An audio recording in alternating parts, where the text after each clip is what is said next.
Deltarune Chapter 5 is nearly here. After more than a year of speculation and hype, we'll finally get answers to at least some of the questions left lingering at the end of Chapter 4. So, just for fun, I thought I'd throw my hat into the ring with some last-minute predictions. So, let's get the ball rolling, starting with Asgore and the Dark World. It's generally believed that Chapter 5's Dark World will take place in Flower King. Gerson alludes to this when describing a field of pink and gold, with an inferno of jealousy burning through it.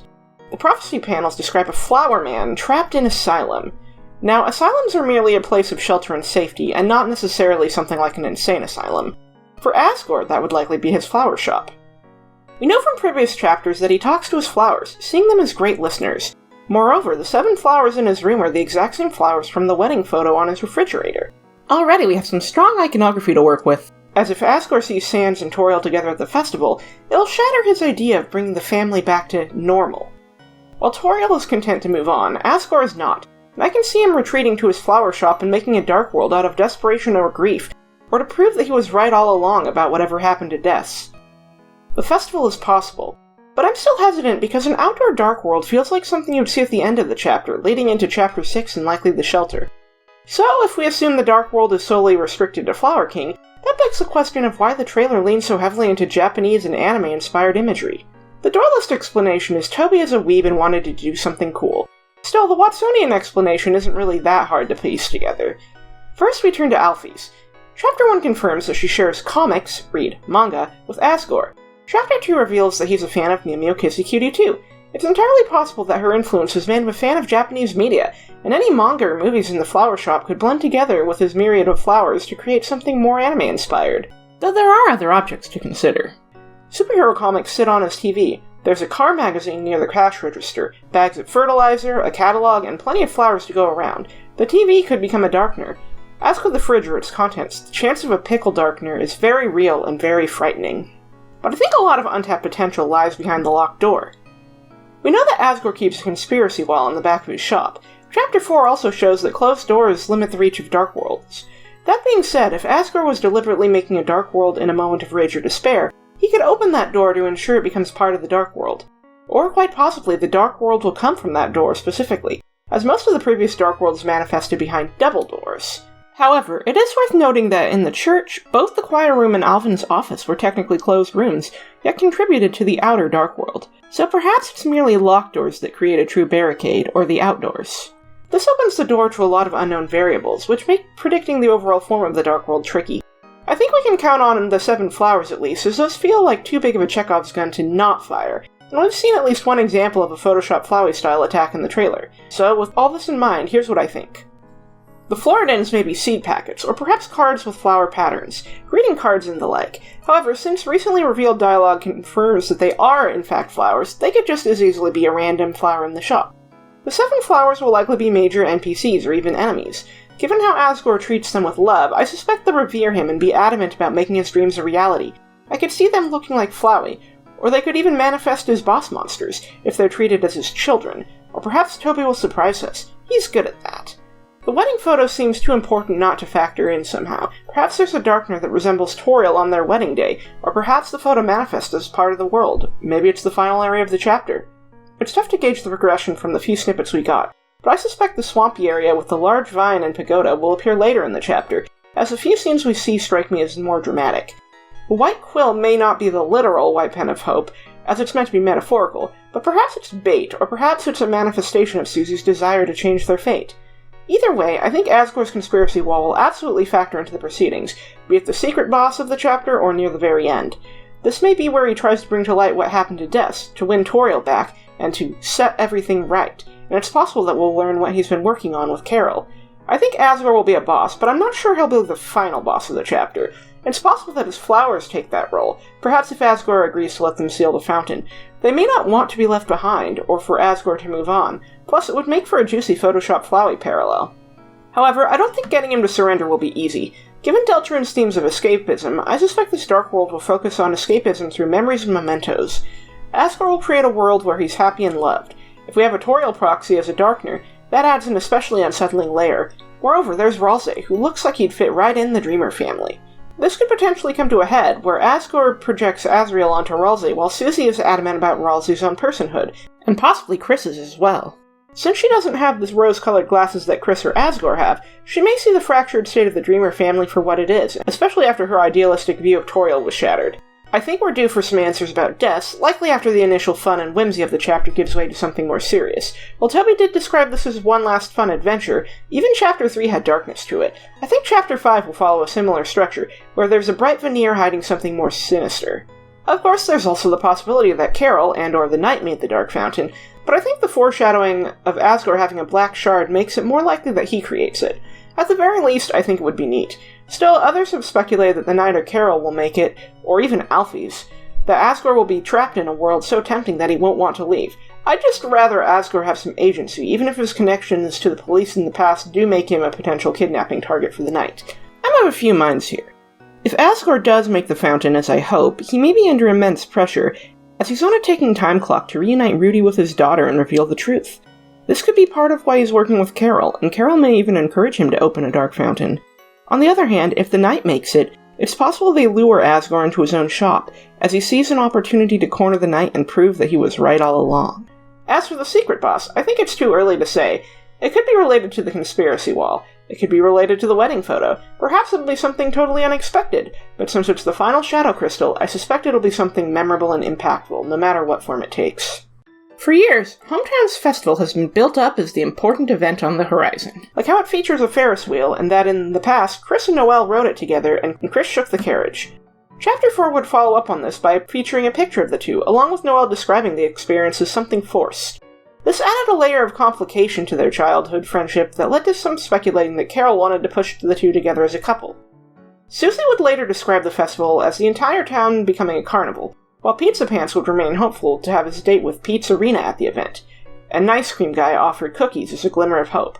Ralsei can't make it to the festival, but asked Kris to buy ice cream for Susie on his behalf, and given that we see Sans with an ice cream cart in the pre-release screenshot, it looks like we'll have that opportunity after all. We know from Chapter 4 that Carol paid Asgore to decorate the town with flowers for the festival, and the screenshot shows the culmination of this, with Hometown adorned with many colorful blossoms. In the normal route, Susie declares her intention to go to the festival with Noelle, while in the weird route, Noelle wants to go with Kris. Rudy also intends to go to the festival, despite the church service taking a lot out of him. And Birdley will be there whether he burned his arm or not. Though if he's uninjured, he either challenges Kris to a competition to prove himself the best suitor, or insists Kris is next, depending on dialogue choices. Then there's Jackenstein, who is a festival decoration, suggesting that this festival will have a Halloween theme to it, and even a chance for the gang to bring him over to the castle town. Fitting, given that Chapter 1 released on Halloween 2018. Recently revealed sprites showed Jockington did, in fact, grow the beard. He describes this event as the trigger to this change, presumably being the festival or some important interaction there. So that's the gist of what we currently know. With that in mind, I expect Chapter 5 to start with a walk-around Hometown segment similar to Chapter 4, where you can go around and mingle with the NPCs. Maybe there will be small minigames, like standard carnival fare. Judging by the screenshot, Noelle will join Kris and Susie despite her mother's protests. Given that she's smiling, maybe she chose to defy her mother, or perhaps Rudy stepped in some capacity to smooth things over. Personally, I hope it's the former. There's a lot left hanging after Chapter 4, like the shelter code, which makes me wonder if Susie may end up talking to Noelle about it, or if she wants to keep it a secret. I could see it going either way, though I have my doubts that Kris will be forthcoming given their indirect behavior in Chapter 4. Susie also carries the burden of the final prophecy, which may lead to her masking her true feelings and trying to play it cool. But given what she knows, it may lead to some reckless behavior leading up to the next Dark World, not to mention she left the Dreamer House on pretty poor terms with Toriel. If Toriel and Sans go as a couple, I can see this really shaking Kris, who is grappling with their broken family and the tragedy of Dessa's disappearance. This could lead to some fascinating interactions with Asgore. It may shed some light on how much Asgore knows about Kris's recent collaborations with Carol and/or the Knight. I think Birdley may get some fun moments, depending on your choices leading up to this chapter. Maybe we'll even learn more about his family life, as the festival strikes me as a family event. Pizza Pants will undoubtedly have a moment with Nice Cream Guy. Maybe he'll come clean to Pizza Pants, and we'll finally get some awkward minimum wage yaoi sillies, or Pizza Pants questioning his sexuality. What really interests me is Alvin. See, I'm of two minds. On one hand, I think it's possible that the Knight kidnapped him during the scuffle at the church, as there's something hidden behind the door that Kris would not let us see. He could represent the Deltarune on the shelter's lock. It would add an element of tragedy that he didn't get to see his father's final message. On the other hand, it'd be cool for him and Susie to have a bonding moment and a chance for Alvin to get some closure and step forward into the future. Elfies may still be lamenting Undyne's absence. There's even a chance that she grows suspicious, perhaps even turning to Asgore, since the two have an established friendship. And if we give the TV to Mettaton, maybe he'll make his debut fused with Kenna, as some have speculated. Mad Mew Mew's ghost has also shown interest in Asgore, so it might be fun to see her make an appearance, be it in ghost, dummy, or catgirl form, especially to contrast with Asgore's inability to move past Toriel. We'll likely see some form of follow-up with Onion-san. Either they finally appear, or their continued absence adds to the subtle tension during the cheerful festivities. Given the bird NPC's dialogue, I'm of the mind that something indeed went wrong, but time will tell. There's also Rudy and Carol to take into consideration here. Carol invests a lot of time and energy into the festival, so I'm not sure how present she'll be, but it'd be great to have another opportunity to learn more about her, and for Susie to butt heads with her some more. There's also a possibility for something more somber, like her visiting the hospital to check in on Rudy if Rudy doesn't get himself out of bed, or perhaps she's accompanying Rudy to make sure he's safe. I've considered if Rudy might fall down or otherwise worsen during the festival, either before the Dark World opens as a final straw to push Asgore into creating a dark fountain, or after they seal the fountain, with Noelle potentially doing something reckless as a desperate bid to save him. Overall, though, I believe the festival will be a sort of breather moment after Chapter 4's ominous cliffhanger, at least in the normal route. So, the weird route left us on a rather unsettling note with Noelle. We forced the Thorn Ring on her, Kris had their legendary crash out, and we didn't actually get to see her after. Even if we think of Noelle in Chapter 4, all we get is the eerie red dot and a shaky thank you. Carol calls, says Noelle is looking forward to the festival with Kris. I could see things going very, very poorly the next day. For starters, Noelle is likely entranced by the Thorn Ring. If she's happy to see Kris, that means she's numb to the traumatic experience she went through in her room. Susie will likely notice this, and it may lead to some friction, either between her and Noelle, her and Kris, or both. While I'm not certain if Noelle will join the party in Chapter 5, I think it's a safe bet that she'll enter the next Dark World on the weird route, especially with how large the number 5 was on the Spampton Sweepstakes page. Berdley's likely still hospitalized or even dead. I think his absence will add a lot to the uncanniness. I fully expect the Chapter 5 festival to feel just a little off, for lack of a better word. Maybe the music will be slowed down or pitched down. Maybe the NPC interactions will be strange. The Thank You ARG page recently updated, and for those who were told to move forward with their previous answers, they were asked, what about the next time? Where will it happen? Given that the first question was, how long did it take her to smile, my guess is the next time will be a pivotal progression scene in the Chapter 5 Weird Route. For that reason, I submitted the term Ferris wheel as my answer, as both Kris and Noelle have a history with the Ferris wheel that could lead to some deeply unsettling scenes, especially contrasted with the more wholesome Susie and Noelle scene in Chapter 2's normal route. If the Chapter 5 normal route has another Suze-Elle scene in the Ferris wheel, it'll hit even harder. Really, where I'm stuck is how the route proceeds from here. If my suspicions are correct, and this chapter creates a rift between Kris and Susie, leading to a solo adventure with Kris and Noelle, things could derail very fast, freezing more Darkners, potentially even Asgore. If the weird route is commentary on the player's desire to break the bounds of the story for something new, things could get wacky very, very fast. As it stands, my current working theory is that Chapter 5's weird route may end in a literal game freeze, as Noelle's power overflows, leading to a fail state.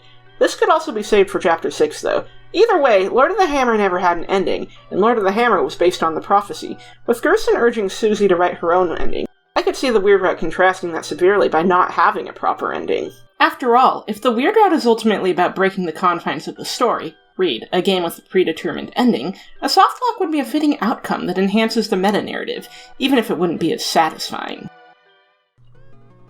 We've learned a lot about Kris in the past 2 chapters. Chapter 4 left us on the conflict between their obligations to their mysterious caller, likely Carol, and the Knight, and their genuine bond with Susie. While Susie wants to change the prophecy, Kris may feel obligated to stay on the path, depending on what's going on behind the scenes.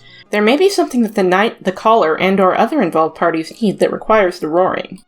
If Carol believes it will bring death back to her, she may demand that sacrifices be made. Above all else, Carol seems to value her family and the good old days over anything else, but we could learn more in Chapter 5 that gives us more context. I believe that we may get some more insight into Kris's history with deaths, be it due to the potential for Asgore's conspiracy wall, or perhaps by way of secret boss or eggrooms. Ever since Chapter 3, the eggrooms have gotten more insightful and more ambitious. We now know that Kris has trauma related to the pointed tail and something horrible happening where the forest would grow. Given Asgore's own hang-ups, this was the perfect time to really capitalize on that trauma and learn what it truly was that tore the families apart. I could see this happening near the chapter's climax, after all the fun and wacky adventures give way to genuine stakes. I think we'll see a lot of moments highlighting Kris's friendship with Susie and Ralsei to really hammer in the dilemma between their loyalty to their friends and their promise and obligations. I absolutely suspect there will be some character moments following up on Sans and Toriel the previous night, especially if those two go on a date together. It could lead to Kris being deeply upset or even impulsive. They may not want their mother to move on. It may make them sympathize with Asgore even more and yearn for what they've lost. It's also possible that Susie may start to realize something's up with Kris, and that very well could come to a head by chapter's end. Though, given how accepting she was of Ralsei despite his lies and secrecy, I don't think she'll come out hating Kris, and I do think there's hope for their friendship to recover, even if many of those moments may make her doubt how much was Kris and how much was us. With Ralsei, I trust to comfort him and say it's okay not to smile, which does increase the healing power of Ralsei tea despite it being an antiquated item. This does make me wonder if the tea will come back, or if we'll see some follow-up between Kris and Ralsei in the next chapter. It could be really cool to see some imposter syndrome explored with Ralsei and the Dreamers due to his similarities with Asriel, juxtaposed with Kris's own imposter syndrome and their brother's shadow, as well as their misgivings with being a human. So with that in mind, Ralsei has an interesting character arc, where he struggles with his own personhood versus his duties as a Darkner and the weight of the prophecy on his shoulders. Chapter 4 revealed so much about him, from the neglect of his own happiness and desires, to how his knowledge of the prophecy gives him a sense of desperation to at least change the ending, even if he thinks it's impossible. I think Chapter 5 presents an interesting possibility, depending on how much on-screen interaction we see from Asgore. Already, Susie and Noelle have noted his similarities to Asriel, and even Kris has the opportunity to address this in Chapter 3. Still, Kris insists that Ralsei is distinct from Asriel. I'm not sure Asgore will feel that way. With Asgore clinging to the good old days, he may project that sentiment onto Ralsei, who likely would remind him of a younger Asriel, thus fueling his projection further. This could potentially be very damaging to Ralsei's self-image, as he's well aware of the resemblance, but also sees it as his face, which he likes. On the other hand, he may latch onto the parental bond Asgore offers, as it's something he's lacked in his life before. Not to mention, Ralsei is a very kind person, and I think he'd be wary of breaking Asgore's expectations. It may bring another painful element near the end, if Asgore has to return to reality, leaving behind any possibility of being a family with him. On the other hand, this could be the chance for Ralsei to truly assert his own identity and find himself because there's suddenly this pressure and reminder of Asriel to contrast with himself. We must also consider the possibility that Asriel returns to town during the festival, or even enters the Dark World by happenstance. If that's the case, there's another point of contrast for Susie, and if Asriel appears in the Dark World, another point of contrast for Ralsei too. It makes me wonder how the two might interact. We don't know what Asriel's like since he went to college. Is he still the sweet good boy, or has his liberation in college made him more of a free spirit with a bit of a punkish edge, alluding back to the unused boy band hair?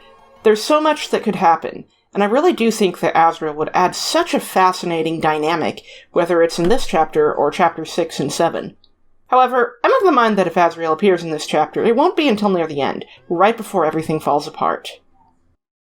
I think Susie is going to have a fascinating role here by virtue of the immense burden she's carrying. She knows about the final prophecy, she isn't happy about it, and she's determined to change it at all costs. Yet, life goes on. The festival awaits, along with an opportunity to spend time with Noelle. We don't know yet what the prophecy entails, but I think Susie's interactions with Noelle will give us some hints. There may be this layer of uncertainty and dread. Maybe the two have a Ferris wheel scene. Maybe Susie, in her desperation to change fate, tells Noelle the truth about the Dark Worlds. It's also possible that she'd be afraid of telling Noelle due to how serious things are. This could lead to Noelle eventually finding out, perhaps if she enters the Dark World midway through the chapter, and this could lead to a big blow-up because of Susie's lies. But personally, I'd love it if Susie asked Noelle to come with them. Maybe expanding the party could disrupt what fate has in store, or unwittingly push them closer to it. The trailer doesn't show Noelle in the Dark World, but that doesn't mean she won't appear. Toby desperately obfuscated any major spoilers, so it's really up in the air. I also fully suspect we'll see more bonding with Susie and Ralsei, now that she shares in at least some of his burdens. We're at a point where it's possible that all three of our heroes know more than they should, and this could influence how they proceed into the future. The key difference is that Ralsei knows more than Susie still, but Susie knows enough to want to rock the boat by trying anything to make a change. This could potentially be a very, very bad thing if she unwittingly kicks off the roaring in her recklessness. Knowing Susie, I think this is a very real possibility we should consider. One thing I'd like to see more insight to is her home life. We've gotten hints that she doesn't really talk to her parents, and found Kris's home more comfortable until Toriel got drunk. So, does she live alone? Or do her parents suck? Is she a foster kid? This may be our chance to uncover some truths. Maybe she'll resolve things with Toriel, or maybe the tension will linger. I'm about 50-50 on that, and as mentioned, I'd really like to see a follow-up to Chapter 4 with her speaking with Alvin. I totally feel like she could be an awesome hype man for him. Plus, then she can potentially have another adult in her life who makes her feel seen. But it's difficult to grasp the scope of the festival. I suspect it'll be another lengthy Light World segment, but Toby could also surprise us. And then there's the ending to consider. But before we get to the ending, we have to discuss Papyrus. After all, it's been so long, and we still haven't seen Best's skeleton. Toby has been teasing us for years, dangling him out of reach like a carrot on a string. Chapter 2 suggested we might see him around the same time as Asriel, and if Asriel comes back to town, there's hope. But there's also hope during the festival. While I don't expect a major role, and I certainly don't expect him to be the knight, I do think it'd be great to finally get the payoff we've been waiting for almost a decade.